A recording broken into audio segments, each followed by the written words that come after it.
அவர் வந்து அவர் போயிட்டு வந்த தாமதத்துக்கான காரணத்தை சொன்னாருன்னு வச்சுக்கங்களேன், அதே மென்டாலிட்டி சார்ந்த ஒரு மனிதரா தான் அவரும் இருக்காரு அப்படின்னு. அப்போ it will be like justifying it is good or bad.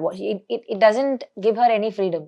அவ என்ன வேணா பண்ணலாம், எப்போ வேணா வரலான்றது தான் அந்த ரீசன் கொடுக்காததுக்கான காரணம். அண்ட் அவளுடைய அந்தரங்கத்துக்குள்ள எட்டி பார்க்கின்ற உரிமை யாருக்கும் கிடையாது. அப்படி யாரும் கேட்குறாங்களா இல்லையான்னு தெரியல. பட் யார் அந்த பிரகாஷ், எதுக்கு அந்த பிரகாஷ்னை கேட்குறாங்க பார்த்தீங்களா? அவங்களுடைய மனோபாவம் என்பது இந்த ரகத்தை சார்ந்தது தான், கீழ்த்தரமானது தான். அடுத்தவங்களுடைய அந்தரங்கத்துல எட்டி பார்க்கின்ற ஒரு முனைப்பு தான். சரியா? அதை நாங்கள் அட்ரஸ் பண்ணோங்கிற ஒரு அவசியமே இல்லை. ஐ வண்டர் ஹவு என்னெல்லாம் உங்களுக்கு பெர்ஸ்பெக்டிவ்ஸ் இருந்திருக்கும் இந்த படம் எடுக்கிறதுக்குள்ள. You have your justifications for every single thing இல்லையா? A lot goes into a script, Angeline, before we write it. And then even afterwards நிறைய டிஸ்கஸ் பண்ணுறோம், நிறைய கருத்து பரிமாற்றங்கள் நடக்குது. அதுக்கப்புறம் ஷூட்டிங் ஸ்டேஜுக்கு போகிறோம். So there's a lot of thought process that goes behind every script.